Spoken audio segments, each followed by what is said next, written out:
The ship just pivoted right up into the wind. An excited group gathers aboard the deck of the unfinished San Salvador, eager to hear about how the progress is coming. Right now, construction is running behind by about a year. The ship is being built almost entirely by volunteers, which makes it difficult to set hard deadlines. But Maritime Museum President Ray Ashley says the delays have been good for the project and the community. As a consequence, more schools have come to visit the ship while it's being built, more people have seen it while it's being built, and we've had an opportunity for more volunteers to work on it. Construction began here at Spanish Landing Park back in February 2011 on what will eventually be a 200-ton historically accurate replica of the first ship to land on San Diego's shores. In 1542, explorer Juan Rodriguez Cabrillo sailed the original San Salvador into what is now San Diego Bay and claimed it for Spain.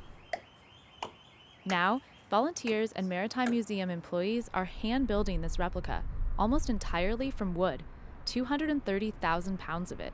They hope to launch next summer. And Museum Board Chairman Dave McVeigh says they're inviting some special guests to do the christening. We'd love the King and Queen of Spain to come, and as soon as we have the firm date, we'll let them know. Despite construction delays, donated materials and volunteer manpower have kept the project on budget at $6.2 million. But there's still about $1 million left to raise. The hope is that special behind-the-scenes tours will draw more donations and more volunteers. Volunteer coordinator Eric GERHARDT said his workforce grew from 300 in February to nearly 500 volunteers today. I think it's the spirit of the San Salvador, the ship. How many people in the world have an opportunity to work on a Spanish galleon, first of all? And people that woodworking is their nature. This is certainly the largest woodworking project you can probably find in the entire world.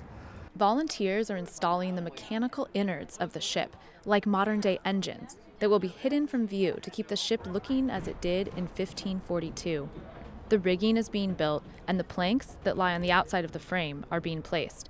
The 60-foot masts, cut from one huge Douglas fir tree, also just arrived. The ship will eventually serve as a floating classroom. Kids will sail on it almost every day, taking ocean samples and doing meteorological experiments along the way. We want school kids to know about our maritime heritage. Most of us came to the United States and California in a boat one way or another. And so for a kid who maybe plays video games a lot of times or is watching TV, to get aboard a ship like this and to really sail it, to pull a line, to adjust a sail, to feel a 100-foot ship move through the water is something that can really affect them for the rest of their lives.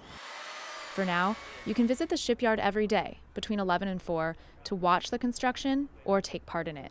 Katie Schoolov, KPBS News.